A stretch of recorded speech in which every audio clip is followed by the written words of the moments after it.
This episode of The Whistler is brought to you by the WOTR Radio Network. For more information on the WOTR Radio Network, Classic Radio Rewind, or its 4 live streaming old-time radio stations, visit WOTRradionetwork.com. The Whistler, another signal mystery.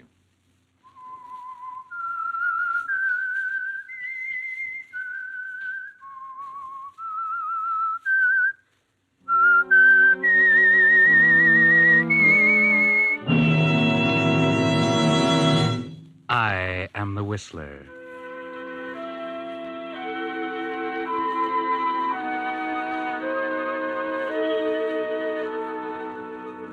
And I know many things, for I walk by night. I know many strange tales, many secrets hidden in the hearts of men and women who have stepped into the shadows. Yes, I know the nameless terrors of which they dare not speak.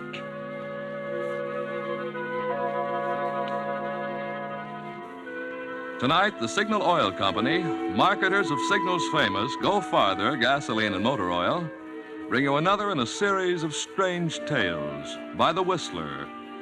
The story of the wild moors and strange people of Devon. Listen to Local Storm.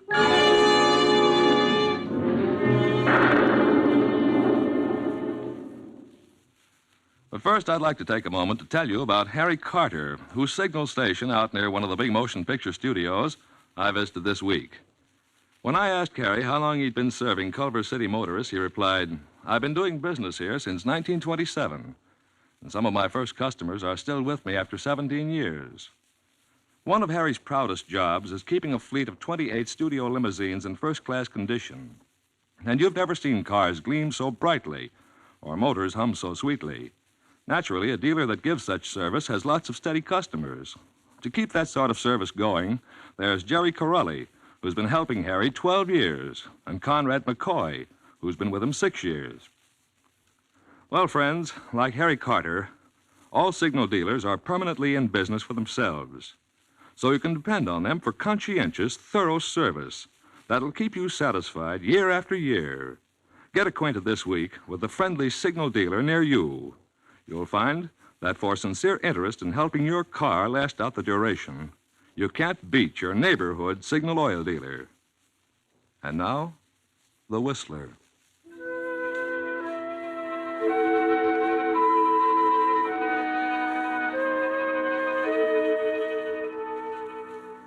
On the southwesterly tip of England, deep in the wild moors of Devon, lies the little village of Stone Cross. Invalided Mrs. Wentworth is one of the few residents of this lonely place. She hasn't been here very long. She moved from London after the Blitz to this, safer place and bought a little white stone cottage on the moor. She has few, if any, friends. Her neurotic ways and snappy tongue and commanding attitude have turned them away. She has few visitors, the vicar's wife occasionally, and Dr. Brooks more often. He's not really a doctor. He's a masseur, and he's in the living room of the cottage now, giving Mrs. Wentworth one of her treatments. It's not going too well. The unseasonable weather seems to have upset Mrs. Wentworth. Come now, try. Just once more, Mrs. Wentworth. Oh, please, Doctor. Don't ask me to try to move again. It's agony. Agony, I tell you. But you don't try. Please try to understand it's really mostly in your mind. It's a psychoneurosis. I can't believe the pain's as bad as you say. My dear man, it's only by sheer pluck I stopped from fainting because of the excruciating agony in my legs. And this beastly weather has made it 10 times worse. I don't think you should make me exercise. You know what the heart specialist in London told me. No exertion or excitement. Besides, I don't think they help me. Well, haven't you felt any improvement from all this massage treatment? Well, the swelling seems to have gone down a bit. Swelling? Mrs. Wentworth, you've never had any swelling. Oh, yes, I did. And the aching, if only you knew. Sometimes I feel like giving up. So do I. What do you mean? I mean, if you won't try, then there's nothing more I can do for you. You say my massages don't help you, and you don't do your exercises, and you don't follow your instructions, and you don't take your medicine. Certainly. They don't do me any good. You should try something different. You promised to cure me. You ought to be ashamed of yourself. You're sworn by oath to administer to the sick and to relieve the suffering, and you say it's a waste of time. Very well. I'll see what else I can do. You'd better, or I'll cut you out of my will without a penny. Sometimes I think you're letting me die on purpose, just to see if you can get your hands on the money. But let me tell you this. If I don't feel better, a lot better very quickly, I'm going to get a fresh will drawn up. Now, please don't say foolish things, Mrs. Wentworth. I don't need your money. I assure you all I'm doing is my very best to make you well and have you walking again. And what about my wheelchair? You said you'd fix that too. Hark at it. All the time, squeak, squawk, squeak, squawk, squeak, squawk. It's getting on my nerves. Well, I really don't have time now. I have to be back at the village hall by 6 to assist at a post-mortem. Post-mortem? Who on? Old Mrs. Lynn. She was found dead last night, probably murdered. Good heavens, the vicar's wife. Yes, the vicar's wife. Oh, how awful. I never hear anything out here. I don't think you should leave me stuck out miles from everywhere with a murderer at large in this awful storm. I think it's an outrage. Olive will take care of you. I really must go. I'll phone you if I get any worse. Yes, do that. Olive will let you out. I can let myself out, thank you. Good night. Good night.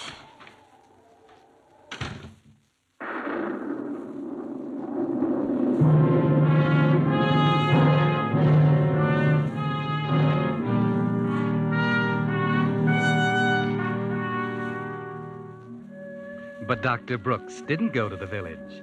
If she could have watched him, she would see him making his way through the wet, rotting vegetation of the overgrown garden to the rear of the cottage. Mrs. Wentworth might have wondered about that if she had seen, but she didn't, and so... Olive! Olive, come here, Olive. Where are you? Yes, Mum. If my dear husband were alive, he'd horsewhip that doctor for incompetence. Yes, Mum. Olive, did you hear about the vicar's wife? Aye, Mum. Weren't it awful? Milkman told me. When I went past there this morning, all blinds was down. I thought it were funny. What did he tell you? Who? The milkman. He said Vicar went up to London to see about orphans' outing. And when he got back last night, there she were in kitchen. They say it must have been a madman what wrung her poor neck. Oh, keep quiet. Don't tell me such things. You asked me. Turn the wireless on. It's time for the news. Yes, Mum.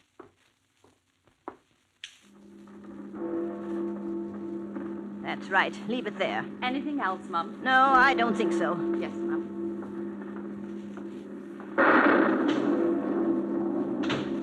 Oh, dear, oh, dear. Why don't they get on with the news? This is the BBC regional program. Before we get on with the regular news, we have a special police bulletin.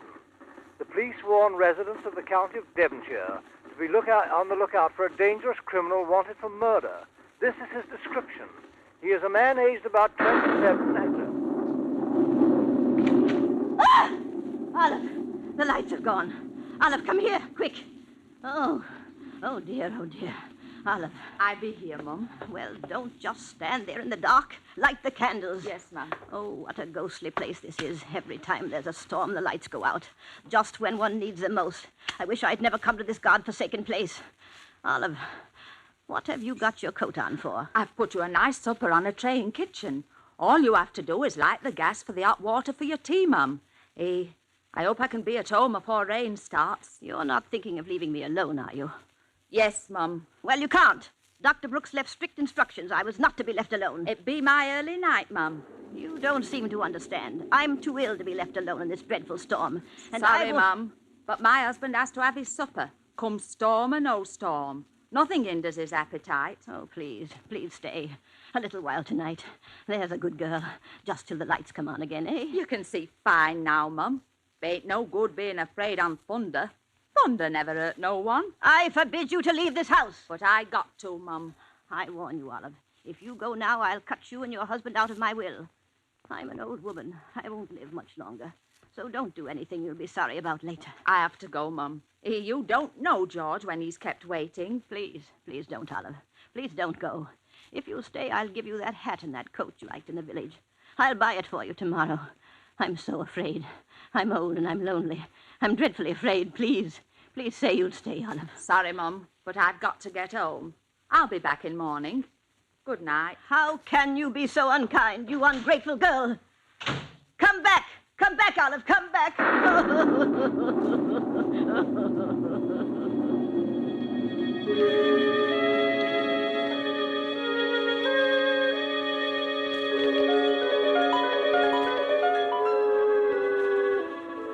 Yes, she's all alone now, her old gray head buried in her hands, sobbing as if her heart would break. She stays that way for perhaps a quarter of an hour in the flickering candlelight, the only sound the thunder and her sobbing, and then...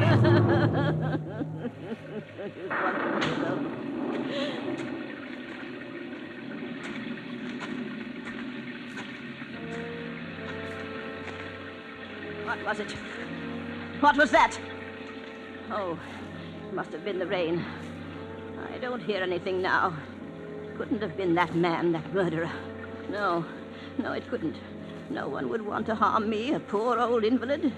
No, I won't think of such things. I won't. No, I don't want to be alone. A man is peering in the window. He's silhouetted by the lightning. He's moving away toward the door. Who's that? Is that you, Olive? Is anyone there? Oh, what an awful night. I shouldn't be left here alone. I'll have a heart attack. Oh, dear. I won't be left alone. No, the telephone.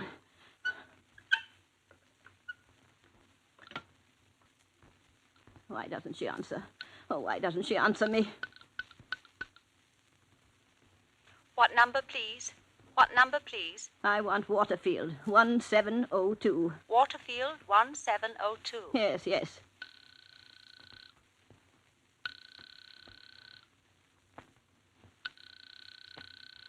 They do not reply. But they must reply. That's the village hall. They're having a post-mortem on that poor... Sorry, they do not reply. Well, keep trying them. There must be someone there.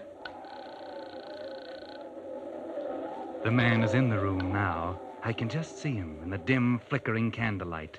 He's hiding in the shadow of the doorway. She has her back to him as she sits hunched in her old wheelchair, trying to get the doctor on the phone. Hello? Oh, what is the matter with the phone? Hello?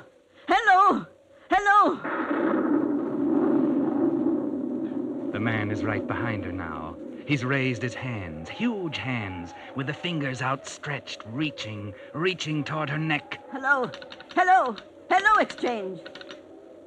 Oh, drat the phone, drat the whole blessed place. What a place. What am I to do? What was that? I could have sworn I heard... Who's there? Oh, there's someone right behind me. Who is it? Who? Ah!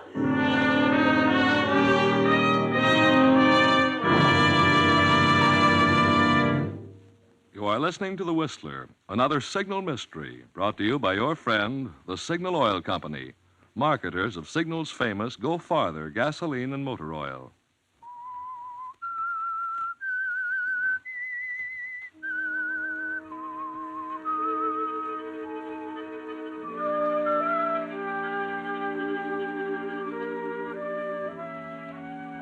As the storm clouds thunder across the countryside, the invalid, Mrs. Wentworth, left alone in her solitary cottage at the edge of the moor, is startled by a hulking figure intruding into her living room.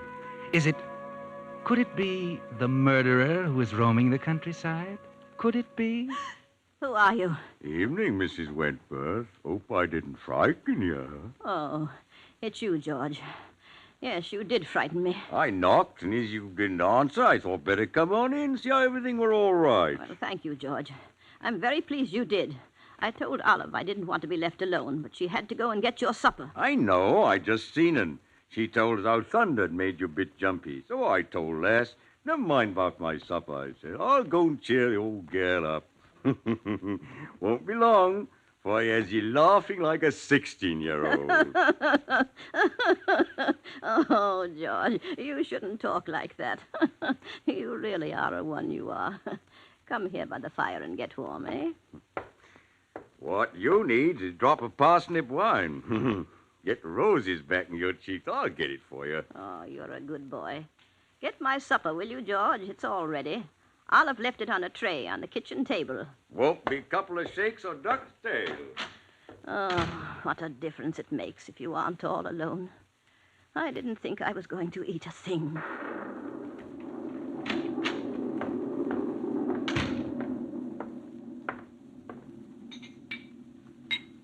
Here you be, Your Royal Majesty. Supper fit set for the Queen. Oh, thank you, George. You don't know how nice it is to have you here. Here you are. Here's your very good health. Thank you. That does go down nice, that do. It's very good. How is my garden these days, George? With the nasty wet weather, I haven't been out of the house since Sunday. Garden be doing fine. What with mud and all, I ain't done nothing much from outside. Well, I saw you digging between the raspberry bushes. I think it was yesterday. But you said I hadn't been out. I saw you from the window. Was thinking of putting you in there. Oh, George, you're always joking. Oh, don't tease me. What's it for? Going to bury some old rubbish? What I want out of the way? Do them raspberry bushes world of good, that will. Oh, how nice. I love raspberries. Do you think I'll get a good crop? You ask me, I think you'll get more. What you bargained for? Oh, I do hope so. And how are the other things getting on? I don't know what I'd do without you. You've worked wonders around here. It's a real pleasure to have you working for me. And real pleasure to work for you it'd be. Not like working up to vicarage. Old Parsony be moaning about, always moaning about something. If it ain't one thing, be another. Not like Us'n. Us'n gets on all right, don't Us'n? Oh, you are a one, you are. I had forgotten you used to work at the vicarage. Tell me, George, did you hear any gossip in the village about what happened to the vicar's wife? They say she was murdered. Yes, I heard 'em talking. Some say she weren't, some say she weren't. If she asks me, I says it were a good riddance. But let's forget about her. Here, drink up now. Here's your very good health again. Well, I shouldn't really. Oh, come along. Won't hurt you, my pretty. I'm feeling a lot better now. You cheered me up, George. I think the storm is passing over now. And what do you think? Bless ye. In morning, storm will be gone, old sun will be shining. You'll never know as how this ever happened. I do hope so. This weather makes me feel my world is coming to an end. Tell me, what did you do for work before you went to the vicarage? Worked down to the slaughterhouse, I did. Oh, how ghastly. Those poor animals. How you must have hated it. Nay, I liked it well there. More fun than a barrel of monkeys. Well, why did you leave, George? The blooming inspector throwed me out. What on earth for? I used to like to kill 'em with me bare hands. Oh, how dreadful. How fearfully dreadful. I wish you wouldn't say such things like that. You've given me the cold shivers. Put some more wood on the fire, will you, George? You ain't supped enough of that wine. That's what's the matter with you. I've had enough. And if you ask me, I think you've had too much.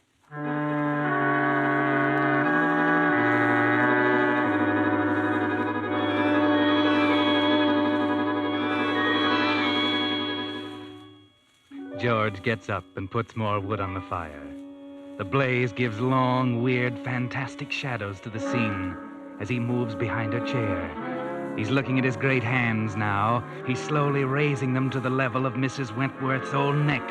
She doesn't turn, but she's tensed up. She seems to sense her danger. What are you up to, George? Let go of my chair. Stop pulling at wheels. You ain't going nowhere. Let go. Ah!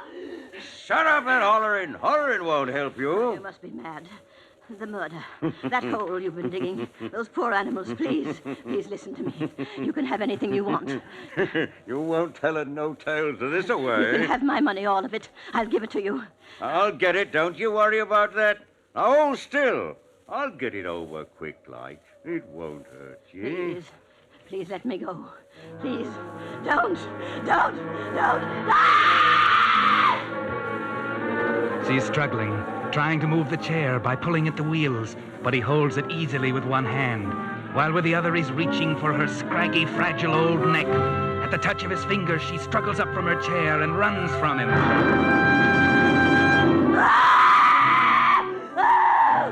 Now, two people are running down the garden path toward the cottage. They're at the door now. Why, it's Dr. Brooks and Olive. Mrs. Wentworth is standing in the center of the room. and George is by the fire holding her chair, and he's laughing. God bless you, Mrs. Wentworth. You'll be all right now. You'll always be all right from now on. Thank God it worked. I knew it would. I'm sorry George frightened you so, but you asked me to try something else, and so I told him to do it, as it was the only way we could get you walking again. Now, you won't ever need that chair again, so I think you'll agree that it was worth it. I'm going to faint. Leave her alone, Olive. She won't faint. How dare you trick me like this? I'm desperately ill. You might have given me a heart attack. Oh, there's nothing at all the matter with you. Get out of my house, all of you. Get out. Go on. Get out of my house. I'll see you're all sorry for this. He don't want to be well. You know what you'll be? You'll be an ungrateful old witch on wheels, and I hope you get struck like it. Get out! Get out, do you hear? You'll be sorry. The lot of you, you'll be sorry. I'll cut you all out of my will, all of you. Well, I'm certain that's all right with us, Mrs. Wentworth. None of us asked to be put there in the first place, so none of us will miss being taken out. If we ever were there at all. What do you mean, ever there at all? I mean, I don't think that we were in your will at all. That's only another device of your neurotic brain to force people to do as you wish. Well, I, for one, have had enough of such things. I've tried to help you, and I did. I proved to you tonight that you can walk, that there's nothing at all the matter with you. By frightening me nearly to death with that horrible man. Yeah, now, be that proper. Us were only trying to help you. Oh, never mind, George. Perhaps we'd best forget about it and leave her. Yes, get out. Get out of my house. You fiends. You fiends. Now, who could that be on such a night? I don't know. You'd better find out. Hello. Is Mrs. Wentworth at home? Yes, sir. Who shall I say is calling? Inspector Gentry of Scotland Yard and Constable Irvin of your village police. By gum, Scotland Yard. Inspector. Oh, come in, Inspector. Thank God you came here. I've just had the fright of my life. Is that right now, ma'am? Well, what caused it? These terrible people. They frightened me nearly to death. Well, now, that's hardly a nice thing to do. I can explain it, Inspector. Yes, perhaps you'd better. Well, you see, Mrs. Wentworth is my patient. I'm Dr. Brooks. This is her maid, Olive, and her gardener, George. Yes, I know. And you're her doctor? No, he's not a doctor at all, just a masseur. But I was giving Mrs. Wentworth treatments, and she didn't respond. I was sure that she was not really ill, so I tried an experiment to see if I couldn't prove it. And I thought she would, of course, realize that I was trying to help her. Oh, and what was the experiment? Frightening me to death, making me think George was going to murder me. Oh. Well, yes, you see, there'd been all this talk about the murder of the vicar's wife, and I asked George to come in here when she was alone tonight and act as if he intended to strangle her. In her fright, she got up from her chair for the first time in months.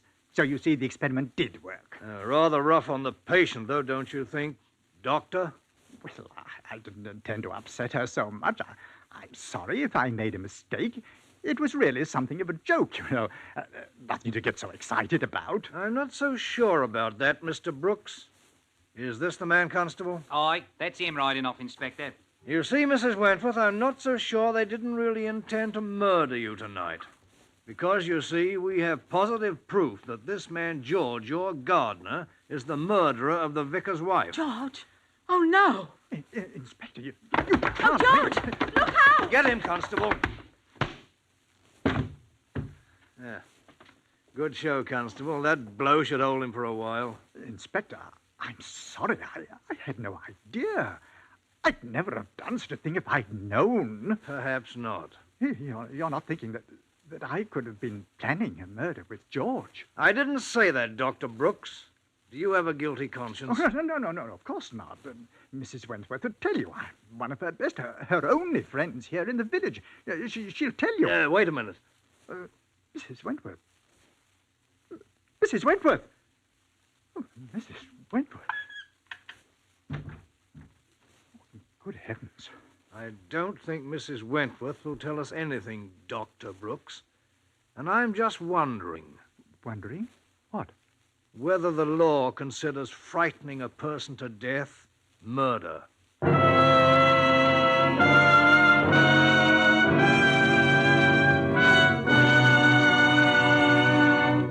Now, in just a moment, the Whistler will return to give you the ending of tonight's tale. But first, I'd like to call your attention to an automobile headache that's happening more and more often these days. Drivers go out to start their car and find their battery dead. With all cars at least 3 years old, and most of them much older, it's only natural for batteries to be wearing out. But there's another reason for increased battery trouble: ration driving. The little driving we do these days can't put back into the battery the charge used up by long-standing and frequent starts.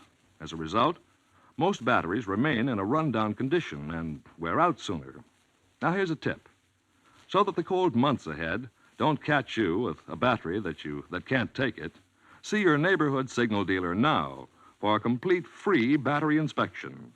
Your signal dealer has just received a fresh stock of quality batteries built to Signal's own specifications for longer service. Batteries so fine, they're fully guaranteed up to 2 years. Throughout winter, and for many months to come, you'll be assured of quick starts if you arrange with your Signal dealer now to get a new deluxe quality Signal battery. And now, back to the Whistler.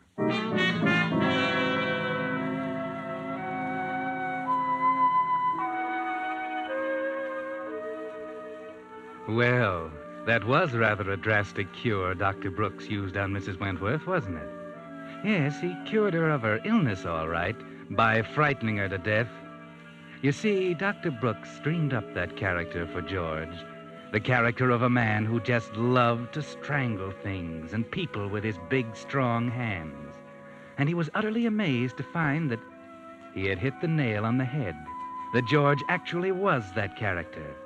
George probably would have murdered Mrs. Wentworth some night anyway, just as he did his other gardening client, the vicar's wife. Quite a coincidence, wasn't it? So much a coincidence, in fact, that the police wouldn't believe it could be a coincidence, especially after they found out Dr. Brooks had a good motive for murder.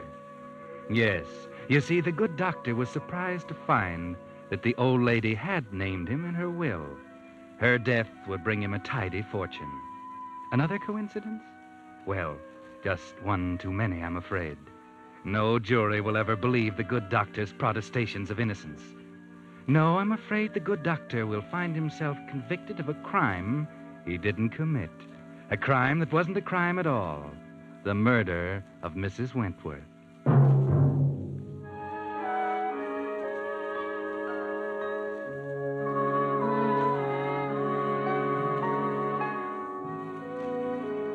The Whistler is broadcast for your entertainment by the Signal Gasoline and Motor Oil Company and your neighborhood Signal dealer, at your service to keep your car running for the duration. The Whistler was produced and directed by George W. Allen.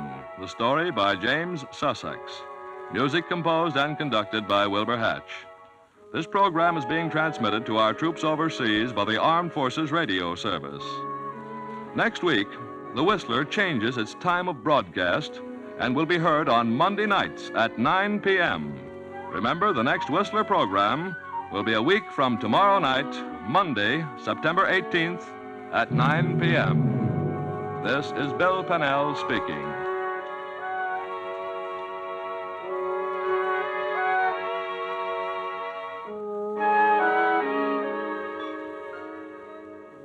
This is CBS, the Columbia Broadcasting System.